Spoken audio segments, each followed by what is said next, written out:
Hello everyone.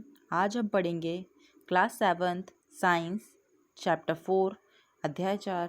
ये chapter 4 है heat, ऊष्मा। ठीक है, हम अब देखते हैं इसमें हीट क्या होती है, हमें ये देखते हैं। तो सबसे पहला टॉपिक इसमें दिया हो, जैसे हम इंट्रोडक्शन देखते हैं इसमें।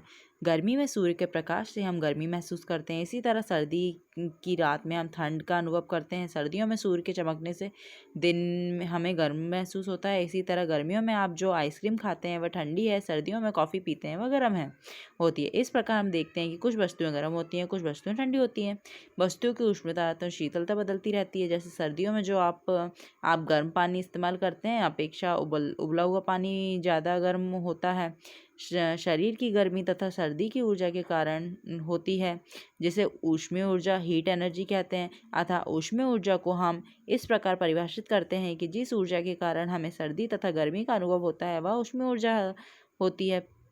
जब किसी भी वस्तु को ऊष्मा दी जाती है तो यह गर्म और अधिक गर्म हो जाती है, जबकि किसी वस्तु को ऊष्मा ली जाती है तो वह ठंडी और अधिक ठंडी हो जाती है। ठीक है, अब हम देखते हैं तापमान, टेम्परेचर। कोई वस्तु गर्म है या ठंडी जानने के लिए अपनी स्पर्श इंद्रियों का प्रयोग करते हैं, परंतु हमारी स्पर्श इंद्रिय विश्वसनीय तथा सही नहीं है। यह हमें वस्तु को ठंडा गर्म होने के केवल अनुमान कराती है। आइए देखते हैं क्यों हम अपनी स्पर्श इंद्रियों को पूर्णतः विश्वास नहीं कर सकते।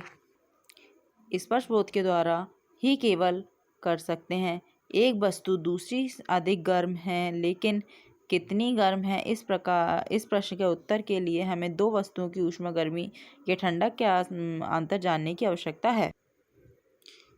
किसी वस्तु की उष्णता एवं शीतलता की मात्रा को उसका तापमान कहते हैं। जब कोई वस्तु गर्म होती है तो उसका तापमान बढ़ता है, जब कोई वस्तु ठंडी होती है तो उसका तापमान घटता है। अब देखते हैं हम थर्मामीटर या तापमानी थर्मामीटर। वस्तु का ताप मापने के लिए उपयोग किए जाने वाले यंत्र को तापमानी थर्मामीटर कहते हैं। सामान्यतः हम तापमान की मात्रा डिग्री सेल्सियस या डिग्री सेंटीग्रेड की मात्रा के रूप में लेते हैं। आजकल अनेक प्रकार के थर्मामीटर उपलब्ध हैं। आइए उनमें से कुछ हम देखते हैं।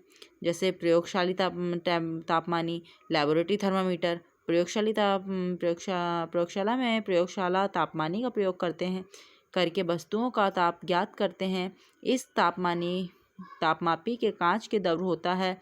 इसमें द्रव्य प्रसार के प्रयोग से तापमान का सही मापन होता है। प्रयोगशाला तापमापी के साथ एक संकरी लंबी सीधी कांच की नली होती है। इसके एक सिरे पर पारा भरा हुआ बल्ब होता है तथा दूसरा सिरा बंद होता है। ताप को निरूपित करने के लिए इस नली पर एक मापन स्केल छापा होता है। दिया हुआ चित्र देखिए, जैसे कि द्रव्य गर्म होता है और नली में बढ़ता जाता है। द्रव्य में वायु नहीं होती, अतः ये आसानी से नली में बढ़ता जाता है। जैसे ये दिया है लैबोरेटरी थर्मामीटर का, हमें डायग्राम दिया हुआ है। ठीक है, इसमें ये क्या होता है, पारा भरा हुआ कांच का बल्ब होता है और ये इसमें स्केल टाइप का बना होता है। पारे की ये नली होती है। जब भी टेम्परेचर बढ़ता है तो ये ऊपर इसका कलर जाता है। प्रयोगशाला तापमान का मापक्रम सेल्सियस मापक्रम स्केल होता है। तापमापी में द्रव्य की लंबाई से ही ताप प्रदर्शित होता है। चित्र में दिखाए गए तापमापी पे ताप पाठ्यक्रम 25 डिग्री सेल्सियस दर्शाया गया है। तापमापी द्वारा 10 degree centigrade to 110 degree Celsius के बीच में ताप माप सकते हैं। फिर होता है चिकित्सीय थर्मामीटर, क्लिनिकल थर्मामीटर। उसके बाद कौन से थर्मामीटर होते हैं ये हम अगली क्लास में पढ़ेंगे। और क्लिनिकल थर्मामीटर क्या होता है ये भी हम नेक्स्ट क्लास में देखते हैं। ठीक है, थैंक यू।